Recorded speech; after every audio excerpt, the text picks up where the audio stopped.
Hello guys और welcome to our channel and आज की इस वीडियो से हम बात करने वाले हैं गूगल टैग मैनेजर की। आज से हम गूगल टैग मैनेजर की एक सीरीज़ स्टार्ट करने जा रहे हैं। इस सीरीज़ के अंदर हम गूगल टैग मैनेजर के अंदर जितनी भी हमारी ट्रैकिंग्स बनती हैं उन सबको हम देखने वाले हैं। ये प्लेलिस्ट बहुत ही इंपॉर्टेंट होने वाली है उन लोगों के लिए जो जीटीएम को यूज़ करके अपनी वेबसाइट पे या एप्लीकेशन पे ट्रैकिंग सेट करना चाहते हैं। इस प्लेलिस्ट की ये फर्स्ट वीडियो है और इस वीडियो के अंदर हम देखने वाले हैं गूगल टैग मैनेजर के ओवरव्यू को। जानेंगे सबसे पहले कि गूगल टैग मैनेजर क्या है, क्या इसके बेनिफिट्स हैं और किस तरीके से इसको क्रिएट करा जाता है और इसको किस तरीके से वेबसाइट के साथ कनेक्ट करा जाता है। तो ये आज की वीडियो के टॉपिक होने वाले हैं। वीडियो बहुत ही इंपॉर्टेंट होने वाली है उन लोगों के लिए जो बिगनर से अ, वीडियो बहुत ही इंपॉर्टेंट होने वाली है उन लोगों के लिए जो बिगनिंग से गूगल टैग मैनेजर को सीखना चाहते हैं और सीखना भी चाहिए क्योंकि इंडस्ट्री के अंदर सबसे ज़्यादा यूज़ होने वाला टूल है। तो चलिए सबसे पहले देखते हैं कि एग्जैक्टली गूगल टैग मैनेजर क्या है। अगर मैं गूगल टैग मैनेजर की डेफिनेशन बताऊं या इस टूल के बारे में आपको बताऊं तो यहाँ पर लिखा हुआ है Google tag manager means GTM is a free system for managing and deploying marketing tags code snippets on your website और एप्लीकेशन। अब इसको मैं सिंपल लैंग्वेज में समझा देता हूँ। गूगल टैग मैनेजर बेसिकली एक फ्री टूल है, एक डेवलपर टूल है, जिसकी हेल्प से आप अपनी वेबसाइट के ऊपर multiple type of codes and multiple type of snippets लगा सकते हैं। इसको आप अपनी वेबसाइट के लिए भी यूज़ कर सकते हो और आप अपनी एप्लीकेशन के लिए भी यूज़ कर सकते हो। अगर मैं बात करूँ कोड लगाने के प्रोसेस को, तो 2 तरीके से कोड लगाया जाता है। या तो आप अपनी वेबसाइट के ऊपर डायरेक्ट कोड लगा सकते हैं या आप जीटीएम की हेल्प से लगा सकते हैं। अगर मैं बात करूँ कि अगर हम अपनी वेबसाइट पर डायरेक्ट कोड लगाते हैं तो क्या बेनिफिट्स रहेंगे, क्या नुकसान रहेंगे और जीटीएम की हेल्प से लगाते हैं तो उसमें हमें क्या-क्या एडवांटेजेस मिलने वाली हैं। अगर सबसे पहले मैं बात कर लेता हूँ जीटीएम की हेल्प से कोड लगाने के लिए अगर मैं बात करूँ सबसे पहले डायरेक्ट कोड लगाने के प्रोसेस को, तो डायरेक्ट कोड जब हम लगाते हैं अपनी वेबसाइट के ऊपर, सबसे पहले तो इसके लिए आपको थोड़ा-सा टेक्निकल नॉलेज चाहिए। टेक्निकल नॉलेज मीन्स कि आपको वो कोड कहाँ लगाना है। अगर आपने गलती से किसी दूसरी जगह कोड लगा दिया, तो आपकी पूरी वेबसाइट का स्ट्रक्चर बिगड़ सकता है। दूसरा, एक वेबसाइट पर मल्टीपल कोड्स अगर आप लगा रहे हैं, तो धीरे-धीरे आपकी वेबसाइट क्या होती चली जाती है, स्लो होती चली जाती है, जिससे वेबसाइट की परफॉर्मेंस के ऊपर डायरेक्टली इम्पैक्ट पड़ता है। तो उसी का एक सॉल्यूशन जीटीएम को निकाला गया है। जीटीएम बेसिकली एक टूल है। अब इस टूल के अंदर आप क्या करते हो, सबसे पहले आपकी अगर कोई वेबसाइट है तो इस अपनी वेबसाइट को आप क्या करते हैं, जीटीएम के साथ कनेक्ट कर देते हैं और जितनी भी कोडिंग आपको लगानी है वो इस जीटीएम के पैनल के अंदर आप लगाएँगे। जीटीएम आपकी वेबसाइट के साथ कनेक्ट हो जाता है, तो जितनी भी कोडिंग आप जीटीएम के अंदर लगाएँगे वो ऑटोमैटिकली आपकी वेबसाइट के ऊपर अप्लाई हो जाती है। तो यहाँ पर हम कह सकते हैं कि भई कोडिंग्स और वेबसाइट के बीच में जीटीएम क्या करता है, एक तरीके से ब्रिज का काम करता है। कोई भी कोडिंग आपको अगर लगानी है तो आप सिंपल जीटीएम के अंदर उसको लगाइए एंड जीटीएम के अंदर लगाने के बाद वो कोडिंग या वो ट्रैकिंग आपकी वेबसाइट के ऊपर ऑटोमेटिकली एप्लीकेबल हो जाएगी जिसको आप आसानी से मैनेज कर सकते हैं। अब डायरेक्ट कोड लगाने के अंदर बेसिकली सबसे बड़ी दिक्कत ये आती है कि अगर आप जैसे वर्डप्रेस जैसे प्लेटफॉर्म के ऊपर काम कर रहे हैं और वर्डप्रेस के ऊपर अगर आपने क्या करा अपनी थीम को चेंज कर दिया, तो थीम चेंज करते ही आपका क्या हो जाएगा, वो कोड हट जाएगा, मैक्सिमम कोड हट जाते हैं। अगर आपने थीम को चेंज करा, कोड हट गया, आपने किसी रीज़न की वजह से उस कोड को लगाया हुआ है, तो वो आपका जो पर्पस है वो फुलफ़िल नहीं होगा, वो ब्रेक हो जाएगा। अब ये समस्या मैक्सिमम उन लोगों के साथ आती है जो ज़्यादातर वर्डप्रेस के ऊपर काम करते हैं, ठीक है? अब चाहे जीटीएम को आप कोडिंग की वेबसाइट के साथ कनेक्ट करना चाहो, कोडिंग की वेबसाइट के साथ आसानी से कनेक्ट कर सकते हो और वर्डप्रेस जैसे सीएमएस के साथ आप काम कर रहे हो, तो वर्डप्रेस के साथ भी ये बड़ी आसानी से कनेक्ट हो जाता है। तो ये कुछ एडवांटेजेज़ हैं कि हम अपने कोड्स को बड़े आसानी से मैनेज कर सकते हैं, हमारे जो कोड्स ब्रेक होते हैं, वो ब्रेक होना बंद हो जाते हैं, जिससे हमारे लिए काम करना आसान हो जाता है। अगर इसके प्रॉपर बेनिफिट्स की हम बात करें तो बेनिफिट्स में सबसे पहले यहाँ पर जो बेनिफिट दिया हुआ है वो दिया हुआ है फास्टर वेबसाइट परफॉर्मेंस। जैसे कि मैंने आपको पहले बताया कि कोड को अगर आप डायरेक्ट लगाते हो वेबसाइट स्लो हो जाएगी। जीटीएम यूज़ करते हो तो सारे कोड आपके जीटीएम के अंदर मैनेज होते हैं जिससे आप अपनी वेबसाइट की परफॉर्मेंस को मेंटेन रख सकते हो और आपकी वेबसाइट स्लो नहीं होती। दूसरा बेनिफिट ये है कि आपको एक सेंट्रलाइज़्ड मैनेजमेंट मिल जाता है, जहाँ से आप अपने सारे कोड्स को मैनेज कर सकते हैं। आपको अपने कोड के अंदर कोई चेंजेस करने हैं, कोई नया कोड लगाना है, कोई नया लगा हुआ कोड आपको हटाना है, तो वो सारी चीज़ें आप एक सेंट्रलाइज़ पैनल के ऊपर कर सकते हो, राइट? तीसरा हो जाता है डिबग एंड टेस्टिंग। कोई भी कोड हम लगा रहे हैं, उस कोड को लगाने के बाद हमें यहाँ पर एक ऑप्शन मिल जाता है जहाँ से हम उस कोड को, ट्रैकिंग को टेस्ट कर सकते हैं कि भई ये ट्रैकिंग जिस पर्पज़ से मैंने लगाई है वो पर्पज़ फुलफ़िल कर पा रही है या नहीं कर पा रही है। ये कोड जिस तरीके का कोड है, जिस एक्शन को ये ट्रैक कर रहा है उसको हम क्या कर सकते हैं, डिबग कर सकते हैं, चेक कर सकते हैं। तो हमें यहाँ पर टेस्टिंग एंड डिबग का ऑप्शन भी मिल जाता है। बाकी डायरेक्ट कोड जब आप लगाते हो तो वो आपका लग ज़रूर जाता है मगर आप उसको टेस्ट नहीं कर पाओगे। और इसके अंदर बहुत सारे ट्रैकिंग के टेम्पलेट्स मिल जाते हैं बने-बनाए जिनको यूज़ करके इम्पोर्ट करके आपकी जो ट्रैकिंग है बहुत जल्दी सेट हो जाती है। तो ये कुछ बेनिफिट्स हैं। इसीलिए आज के टाइम पर जो परफॉर्मेंस मार्केटिंग के अंदर काम कर रहे हैं, जो एक्चुअल में एक बहुत अच्छे स्केल के ऊपर अपने कैम्पेन्स वगैरह रन कर रहे हैं, तो वो वाइडली क्या करते हैं जीटीएम को यूज़ करते हैं। अच्छी एजेंसीज़, अच्छी कंपनीज़ जीटीएम को यूज़ करती हैं ताकि वो अपने एक सेंट्रलाइज़्ड पैनल के ऊपर काम कर पाएँ, जितने भी कोड्स हैं उनको आसानी से मैनेज कर पाएँ और जहाँ पर आपको अपने हिसाब से ट्रैकिंग सेट करनी है, वो अपने हिसाब से अपनी वेबसाइट पे या क्लाइंट की वेबसाइट के ऊपर ट्रैकिंग सेट कर पाएँ। अब इसको हम देख लेते हैं कि भई किस तरीके से इसके अंदर अकाउंट आपका क्रिएट होता है और कैसे आपको इसको अपनी वेबसाइट के साथ कनेक्ट करना है, ठीक है? तो सबसे पहले हम क्या करने वाले हैं, सबसे पहले हम एक वर्डप्रेस का पैनल ऑन करने वाले हैं। एक वर्डप्रेस का पैनल हम यहाँ पर क्रिएट करेंगे एंड क्रिएट करने के बाद फिर हम क्या करेंगे, इसके अंदर उस पैनल से हम अपने जीटीएम को कनेक्ट करेंगे।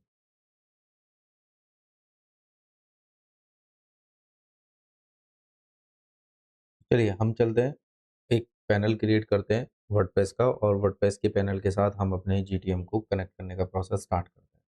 ठीक है, जैसे मैंने यहाँ पर क्या करा हुआ है, होस्टिंगर का एक पैनल ओपन करा हुआ है। तो होस्टिंगर के अंदर मेरे को क्या करना है, सबसे पहले एक अपना जो मेरा डोमेन है उसके साथ मैं क्या करूँगा, एक वर्डप्रेस के पैनल को क्रिएट करूँगा। थोड़ा-सा प्रोसेस ये भी देख लीजिएगा ताकि आपको फ्यूचर में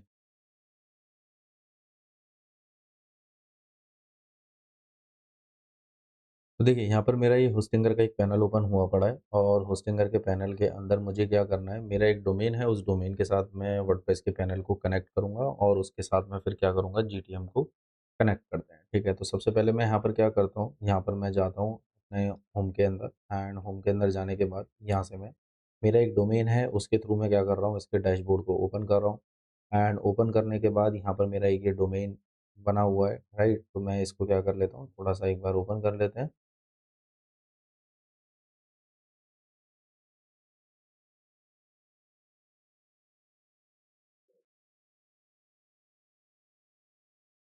एक मिनट रुकिएगा, मैं जस्ट यहाँ पर पैनल को दोबारा लॉगिन कर लेता हूँ, ठीक है? लॉगिन करने के बाद यहाँ पर मेरे को क्या करना है, सिंपल डैशबोर्ड के ऊपर क्लिक कर देना है। कोई भी आपका डोमेन यहाँ पर कनेक्ट हो, उसके साथ आप कनेक्ट कर सकते हैं। उसके बाद यहाँ पर आपको अगर जैसे कोई नया डोमेन ऐड करना है, तो आप यहाँ से ऐड वेबसाइट पे क्लिक करिए। ऐड वेबसाइट पे क्लिक करने के बाद मैं यहाँ पर क्या कर रहा हूँ, एक नई वेबसाइट क्रिएट कर रहा हूँ, तो क्रिएट अ वेबसाइट इसके ऊपर क्लिक करते हैं, यहाँ से नेक्स्ट करते हैं। मेरी जो वेबसाइट है वो कौन से प्लेटफ़ॉर्म को यूज़ करेगी, वर्डप्रेस को यूज़ करेगी, तो मैंने यहाँ से वर्डप्रेस को सेलेक्ट करा, यहाँ से नेक्स्ट करते हैं। एंड देन उसके बाद यहाँ पर आपको क्या कर देना है, अपना ईमेल आईडी डाल देनी है और यहाँ पर आपको पासवर्ड डाल देना है। तो मैं यहाँ पर क्या करता हूँ, नॉर्मली अपना एक ईमेल एड्रेस डला रहने देते हैं और यहाँ पर मैं अपना एक पासवर्ड बना देता हूँ, जिसकी पासवर्ड की हेल्प से मैं क्या करूँगा, इसको लॉगिन करूँगा, ठीक है? इसके बाद यहाँ से नेक्स्ट करते हैं। अब यहाँ पर मैं कहता हूँ कि भई यहाँ पर मेरे से पूछ रहा है create a website with AI और प्री बिल्ड वेबसाइट और थीम। मेरे को दोनों में से कोई भी ऑप्शन चूज़ नहीं करने। मैं यहाँ से क्या करूँगा, क्रिएट ए ब्लैंक साइट। उसके बाद यहाँ पर मेरा एक डोमेन है, इसको मैं यहाँ पर सेलेक्ट कर लेता हूँ और यहाँ से मैं नेक्स्ट कर देता हूँ। नेक्स्ट करने के बाद यहाँ पर क्या होगा, मेरे वर्डप्रेस की इंस्टॉलेशन स्टार्ट हो जाएगी। वर्डप्रेस की इंस्टॉलेशन जब हमारी कंप्लीट हो जाती है, तो हमारे सामने क्या होगा, वर्डप्रेस का एक डैशबोर्ड ओपन होगा। उस डैशबोर्ड की हेल्प से हम क्या करेंगे, अपने जीटीएम को कनेक्ट करेंगे। मैं यहाँ पर अभी वीडियो को पॉज़ कर रहा हूँ एंड देन उसके बाद इस प्रोसेस को कंप्लीट होने देते हैं, फिर मैं आपसे दोबारा मिलता हूँ। अब देखिए, प्रोसेस कंप्लीट होने के बाद ऑटोमैटिकली मेरा यहाँ पर क्या हो जाता है, एक डैशबोर्ड क्रिएट हो जाता है वर्डप्रेस का। अब मुझे क्या करना है, मुझे जाना है गूगल के ऊपर, इन टैब्स को मैं क्लोज़ कर देता हूँ और यहाँ से मैं गूगल पे जाता हूँ और गूगल पे जाने के बाद मैं यहाँ पर लिखूँगा गूगल टैग मैनेजर, राइट? यहाँ पर सबसे पहले एक वेबसाइट दिखेगी आपको, website tag management tool and solution, इसके ऊपर आपको क्लिक कर देना है और जिस भी मेल आईडी से आपको इसको लॉगिन करना है, उस मेल आईडी से आप इसको लॉगिन कर सकते हो। जैसे मेरे यहाँ पर मल्टीपल अकाउंट्स बने हुए हैं, मैं यहाँ से क्या करता हूँ, सिंपल मेल आईडी चेंज कर लेता हूँ और यहाँ पर ऊपर आपको एक क्रिएट अकाउंट का ऑप्शन दिखेगा, सिंपल इस पर क्लिक करिएगा। क्लिक करने के बाद यहाँ पर आपसे अकाउंट नेम पूछेगा, तो मैं यहाँ पर लिख देता हूँ YT GTM अकाउंट, जो हम यूट्यूब के लिए बना रहे हैं। एंड देन उसके बाद यहाँ से मैं कंट्री चूज़ कर लेता हूँ, मेरी कंट्री है इंडिया। उसके बाद यहाँ से इस चेक बॉक्स को हम ऑन कर देंगे। यहाँ पर मुझे अपनी वेबसाइट का डोमेन दे देना है, तो मैं यहाँ से क्या करता हूँ, अपनी वेबसाइट का डोमेन नेम उठा लेता हूँ और यहाँ पर पुट करूँ। एक चीज़ हमेशा याद रखिएगा, जब यहाँ पर आप डोमेन नेम मेंशन करोगे तो यहाँ पर आपको HTTPS या www कुछ नहीं देना, सिंपल आपको इस तरीके से डोमेन लिखना है। और ये जो डोमेन है ये आपका किसका है, वेबसाइट का है, तो मैं यहाँ से वेबसाइट सेलेक्ट कर लेता हूँ। क्रिएट करते हैं, क्रिएट करने के बाद यहाँ से एक्सेप्ट करेंगे टर्म एंड कंडीशन को और यहाँ से येस कर देंगे। येस करने के बाद क्या होगा, आपका इसका एक पैनल ओपन होगा। इस पैनल के अंदर आपको 2 कोड मिलते हैं। अब ये जो कोड हैं, ये आप डायरेक्ट अपनी वेबसाइट के ऊपर लगा सकते हो। कैसे लगाएँगे? सिंपल, पहला वाला जो कोड है उसके ऊपर ही लिखा हुआ है, paste this code as high in the head section of the page as possible. मैं क्या करूँगा, इसको यहाँ से कॉपी करेंगे। अब मुझे अपनी वेबसाइट का हेड सेक्शन कहाँ मिलेगा? हेड सेक्शन के लिए आपको क्या करना है, अपनी वेबसाइट में जाना है और यहाँ से एक बार हम एडिटर के अंदर जाकर देखते हैं कि हमें यहाँ पर क्या ऑप्शन मिलता है, ठीक है? तो हम चले जाएँगे यहाँ पर, इस पैनल पे हमें नहीं जाना, बैक करते हैं। मुझे यहाँ पर क्या करना पड़ेगा, अगर आपके साथ भी ऐसा सिनेरियो क्रिएट हो रहा हो कि यहाँ पर आपको इन 2 ऑप्शन के अलावा कोई और ऑप्शन ना दिख रहा हो, तो आप क्या कर सकते हैं, अपने अपीयरेंस में जाकर, थीम सेक्शन में जाकर कोई भी एक थीम यहाँ से अप इंस्टॉल कर लीजिएगा। मैं यहाँ से क्या करता हूँ, एक बेसिक थीम ये वाली इंस्टॉल कर लेते हैं। इंस्टॉल करने के बाद मैं यहाँ पर क्या करूँगा, सिंपल इसको एक्टिवेट कर दूँगा, ठीक है? इसका मतलब ये होता है कि जो अभी इससे पहले जो हमारी वेबसाइट पर ये वाली थीम लगी हुई थी, तो उसमें हेडर फुटर नहीं था। इसके अंदर जब हमने अपनी वेबसाइट को स्विच करा, तो यहाँ पर मेरे को देखो अपीयरेंस में बहुत सारे ऑप्शन आ गए, ठीक है? मुझे कहाँ जाना है, थीम फाइल एडिटर के अंदर अंडरस्टूड करेंगे और यहीं पर आपको एक ऑप्शन दिखेगा हेडर डॉट पीएचपी। इस ऑप्शन पे आपको क्लिक कर देना है। क्लिक करने के बाद यहाँ पर एक हेड सेक्शन दिखेंगे, 2 आपको, ये हेड सेक्शन ओपन है, ये क्लोज़ है। मेरे को लगाना है ओपन के जस्ट नीचे। तो यहाँ पर जो ये हेड सेक्शन है, इसके नीचे मैं एंटर प्रेस करूँगा और यहाँ पर मैं क्या कर दूँगा, इसको पेस्ट कर दूँगा, इस कोड को। दूसरे वाले कोड को मुझे कहाँ लगाना है, paste this code immediately after the opening body tag. तो मैं यहाँ पर क्या करूँगा, इसको क्लिक करूँगा। उसके बाद जाएँगे, यहाँ पर देखेंगे बॉडी टैग कहाँ है, तो हमारा बॉडी टैग ये रहा। इस फर्स्ट लाइन के जस्ट नीचे मैं क्या कर दूँगा, इसको पेस्ट कर दूँगा। तो यहाँ पर मैं इसको पेस्ट कर देता हूँ और सिंपल इसको अपडेट कर देता हूँ। तो मेरी वेबसाइट के साथ क्या हो गया, ये जीटीएम कनेक्ट हो गया। अब इसको चेक करने के लिए मुझे क्या करना पड़ेगा, यहाँ से मैं डोमेन कॉपी कर लेता हूँ अपना और यहीं पर नीचे आपको एक टेस्ट का ऑप्शन मिलेगा। यहाँ पर मैं डोमेन डालता हूँ और इसको टेस्ट करता हूँ। टेस्ट करने के अंदर अगर ये आपका यहाँ पर ग्रीन चेक आ गया, ये आपका ग्रीन चेक आ गया, तो इसका मतलब इसको मेरी वेबसाइट के ऊपर जो मैंने कोड लगाया है वो फाइंड हो गया। मैं इसको यहाँ से करता हूँ क्लोज़ और इसको यहाँ से मैं सबमिट कर दूँगा, ठीक है? सबमिट करने के बाद इसको पब्लिश करेंगे और कंटिन्यू कंटिन्यू करके हम अपने इस प्रोसेस को कंप्लीट कर लेंगे। तो मेरी वेबसाइट के साथ जीटीएम आसानी से कनेक्ट हो चुका है, ठीक है? वर्कस्पेस में जाते हैं। वर्कस्पेस में जाने के बाद यहाँ पर मेरी वेबसाइट पर जीटीएम कनेक्ट हो चुका है। और अगर आपको दूसरे तरीके से देखना है कि भाई मेरी वेबसाइट से कनेक्ट हुआ है या नहीं हुआ है, तो सिंपल प्रीव्यू पे जाओ।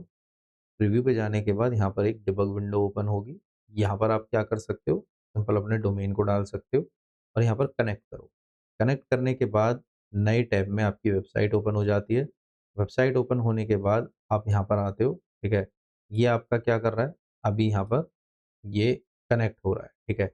इसमें बहुत सारे इश्यूज़ आएँगे आपको जब स्टार्टिंग में आप करोगे या जब हम इसको सेटअप करते हैं, तो बहुत सारे इश्यू आते हैं इसके अंदर, ठीक है? तो उन इश्यू से आपको घबराना नहीं है, आपको सिंपल क्या करना है, जैसे अभी ये टाइम ले रहा है मेरा यहाँ पर इंटीग्रेट होने में और कनेक्ट होने में, तो मैं यहाँ से क्या करूँगा, इसको क्लोज़ करूँगा, यहाँ से इसको हटा दूँगा, ठीक है?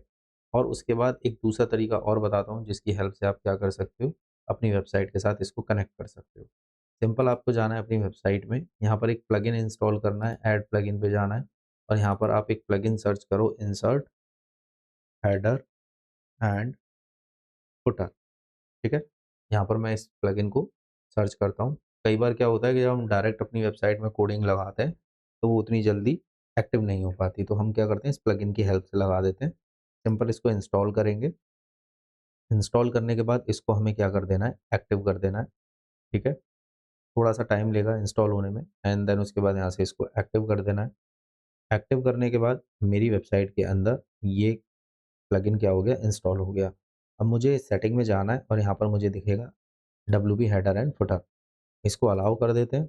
अब देखो यहाँ पर 3 सेक्शन मिल रहे हैं आपको, हेडर, बॉडी, फुटर। हेडर के अंदर जो कोड लगाना है उसको आप यहाँ पर पेस्ट कर दोगे, बॉडी के अंदर जो कोड लगाना है वो आप यहाँ पर पेस्ट कर दोगे। अब ये मेरा जीटीएम का पैनल है, मुझे वो कोड वापस कहाँ से मिलेंगे?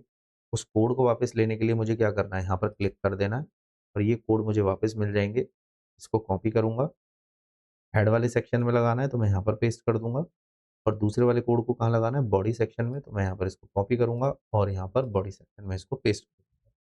ठीक है? इसको मैं सेव कर दूँगा। ये वाला ऑप्शन आपको तब यूज़ करना है जब आपने डायरेक्ट अपनी वेबसाइट के ऊपर कोड लगाया है और आपकी जो वेबसाइट है वो जीटीएम के साथ कनेक्ट नहीं हो रही है। तब इस प्रोसेस को आप फॉलो करिएगा। चाहो तो आप डायरेक्ट भी प्लगइन इंस्टॉल करके डायरेक्ट ना लगाकर इस प्लगइन के अंदर अपने कोड को लगा सकते हो। अभी हम जाते हैं, इसको कट करते हैं और यहाँ से प्रीव्यू पे क्लिक करते हैं। प्रीव्यू पे क्लिक करने के बाद मेरे को यहाँ पर क्या देना है, अपना डोमेन नेम दोबारा से देना है, तो मैं यहाँ से डोमेन नेम उठा लेता हूँ और यहाँ पर मैं क्या करूँगा, अपने डोमेन नेम को पुट करूँगा और कनेक्ट करूँगा। कनेक्ट करने के बाद नए टैब में मेरी यहाँ पर वेबसाइट ओपन होगी, ठीक है? एंड वेबसाइट ओपन होने के बाद यहाँ पर ये क्या कर रहा है, अभी भी टाइम ले रहा है, ठीक है? तो मैं यहाँ से इसको एक बार और क्लोज़ कर देता हूँ, ठीक है? ये दिक्कतें आती हैं आपको तो थोड़ा-सा आपको बार-बार हिट एंड ट्रायल करना पड़ेगा जब तक कि वो कोड आपका एक्टिव नहीं हो जाता। इसको मैं एक बार यहाँ से सबमिट कर देता हूँ, पब्लिश कर देता हूँ, ठीक है? और यहाँ से मैं अपनी वेबसाइट को एक बार रिफ्रेश कर देता हूँ। और यहाँ से एक बार पर्ज ऑल करके यहाँ से जितने भी कैशे-वैसे आपके क्रिएट हो रहे हो उनको भी आप हटा दीजिएगा, ठीक है? बार-बार हिट एंड ट्रायल करना पड़ेगा तब जाकर आप इसके अंदर क्या होंगे, थोड़े से एक्टिव हो पाएँगे। तो मैं यहाँ से एक बार प्रीव्यू करता हूँ, प्रीव्यू करने के बाद इसको मैं यहाँ से हटा देता हूँ, ठीक है? और यहाँ से मैं क्या करता हूँ, डोमेन और यहाँ से कंटिन्यू। इसको अभी हम चेक करते हैं थोड़ा-सा, तो ये मेरा अभी भी यहाँ पर एक्टिव नहीं हो पाया है, ठीक है? मेबी शायद यहाँ से मैं इसको क्या करता हूँ, फ़ील्ड आर, ये मेरे यहाँ पर ब्लॉक फिंगरप्रिंट्स और इनको मैं हटा देता हूँ। यहाँ से ठीक है। अब देखिए, ये मेरा यहाँ पर ब्लॉक हुआ पड़ा था ब्राउज़र की वजह से, ये मेरा यहाँ पर कनेक्ट हो गया। कनेक्ट होने के बाद यहाँ पर देखिए, मेरा यहाँ पर क्या हो जाता है, ये मेरा यहाँ पर कनेक्टेड हो गया। कनेक्टेड का मतलब है कि मेरी वेबसाइट के साथ ये जीटीएम प्रॉपर तरीके से कनेक्ट हो चुका है, ठीक है। ये भी बहुत फ़र्क पड़ता है कि भई आप कौन-सा ब्राउज़र यूज़ कर रहे हो, आपके ब्राउज़र के अंदर कोई ट्रैकिंग तो नहीं लगी हुई, ठीक है, एक्सटर्नल कोड वगैरह वो आपका ट्रैक कर पा रहा है, नहीं कर पा रहा है। एड ब्लॉकर आपने अगर लगा रखे हैं, तो ये कोडिंग आपकी एक्टिव नहीं होगी। तो थोड़ा-सा इन सारी टेक्निकल चीज़ों के ऊपर आप देख लीजिएगा एंड देखने के बाद आपको 110% सॉल्यूशन मिल जाएगा। फिर भी अगर कोई डाउट होता है, तो आप क्या कर सकते हो, कमेंट सेक्शन में मैसेज डाल सकते हो। आज की इस वीडियो में इतना ही, मिलते हैं नेक्स्ट वीडियो में। Till then goodbye, take care.